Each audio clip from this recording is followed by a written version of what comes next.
this is Sarah. Welcome back to my channel. I am going to review all the books that I read in the second half of February, of which there are several, some of which I have and some of which I do not. All but one were library books. Way to reduce the TBR, huh? The first book that I finished in the second half of February was from NetGalley, so thank you. It is The Inconceivable Life of Quinn by Mariana Baer, and that's what the cover looks like. And this book is very interesting. It really did suck me in quite a bit. It is about a girl named Quinn, obviously, and she gets pregnant, but yet she doesn't remember ever having sex before. So and it is narrated by her with every once in a while narrations from other people and their thoughts. So Quinn is a very unreliable narrator, but as you go along in the book, you know, everyone's opinions are really not always right. I don't really want to spoil things, but this book is magical realism. So don't expect the normal. It also deals with some very interesting issues. Her father is a politician, so there is some political things going on here. And there was one point in the book where, you know, the press assumes, her father just assumes because they are so pro-choice that she's just going to get an abortion, and that's going to be the end of that. And her mother explains that pro-choice doesn't mean pro-abortion, that it means that the woman has a choice, and she has a choice, and she chose to keep it, and that is not against their particular values. And I thought that was very interesting look. Of course, you know, she finds out she's pregnant right at the beginning of the book, and, you know, there's consequences for everyone, for her family, for her. There are a lot of religious zealots who are coming to her home and are, like, camping out there thinking that she is carrying the next Messiah. And it goes so many places, and I was very impressed by this book, and I think I ended up giving it 4 stars. Magical realism, I think, is very interesting, but, you know, I wasn't expecting it. So I think I was just a little surprised. I thought it was going to be a little bit more realistic without the magical part. I also read the second half, The Importance of Being Earnest, which is a play by Oscar Wilde, and I can't believe, I forgot how much I absolutely love this play. I also really love the movie, and the movie has a lot of famous people in it and it's very underrated. It has, I mean, Cate Blanchett, Minnie Driver, it has a lot of people in it. So of course they're different, the book and the movie, but I would love to see this as a play. I would love to. It is like one of my life streams to see this performed as a play. If you like quiet books with British humor and witticisms and all of that, then you would just totally adore this, just like I did. I gave it 5 stars on reread. I had read it when I was 19, which was a really long time ago now.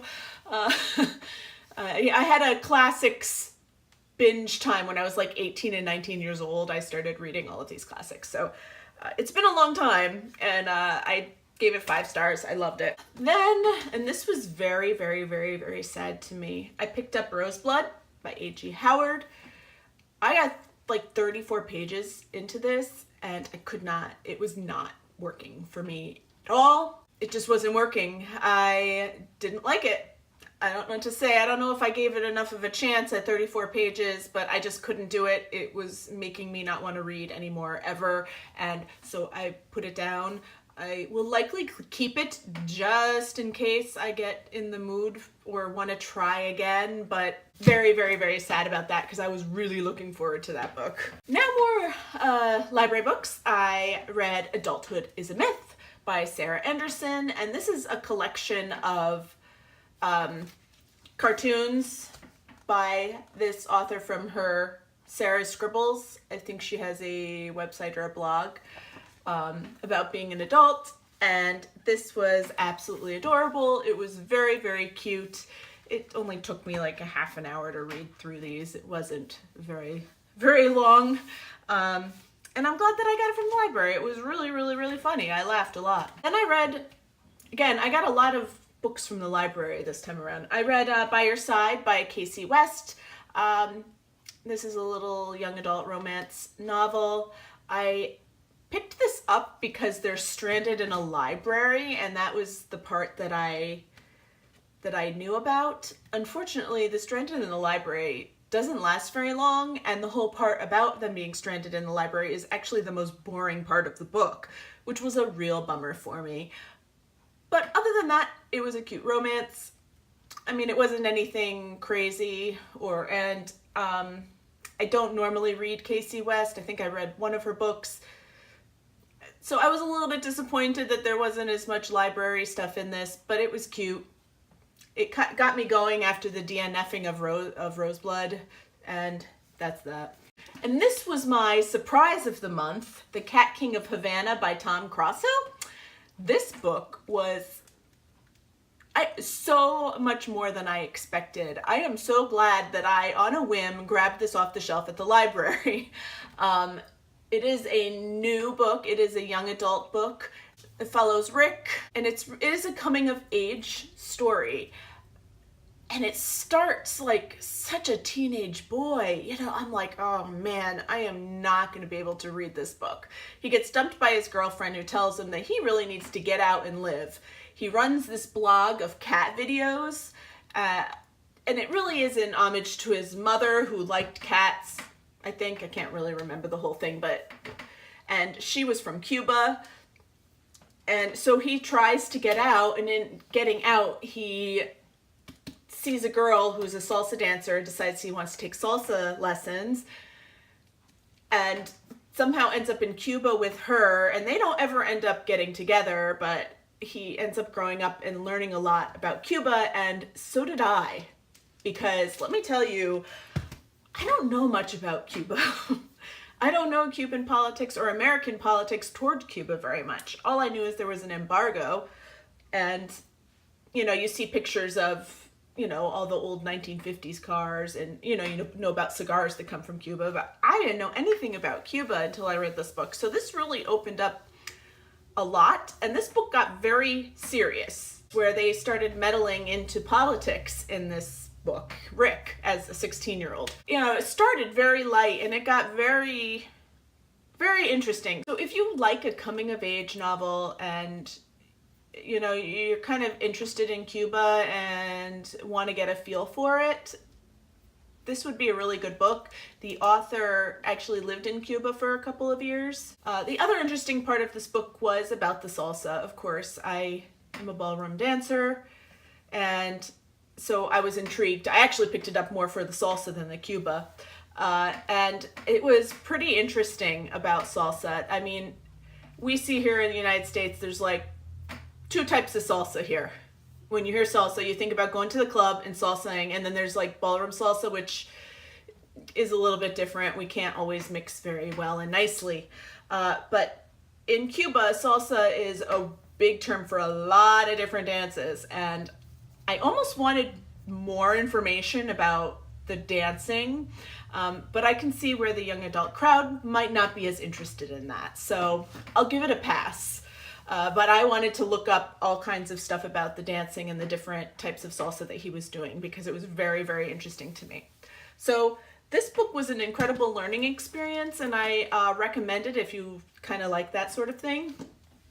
And I think I gave it, I don't know what I gave it, 4 stars, something good. I was very surprised. The final book that I finished in February was Long Way Home, which is the 3rd book in the Thunder Road series by Katie McGarry. And these all follow the teenagers of a motorcycle club and their stories and how they end up growing up. Now, the 2nd book in this series was one of my favorite books of last year for some strange reason. And I mean, this one was not as good as that one, but it still really did have some incredible... This one seemed, I don't know. This one definitely was a bit more fantastical, I want to say, than the last one. The one that I really loved last year seemed very grounded and very realistic. This one, not as much. You know, there's a kidnapping and things like that. I mean, this does not happen in everyday life, okay? That being said, it was a very nice romance, and it was a very nice conclusion to these two people's stories. I'm kind of glad for them. I'm glad things worked out for these two. According to Goodreads, there's going to be a fourth book in this series, but I don't know how that's going to work. I don't know who in the world story they're going to do, but we'll see how that goes. I really, really enjoy Katie McGarry's books. I try to read them when they come out. She writes more realistic and more gritty novels, which is nice.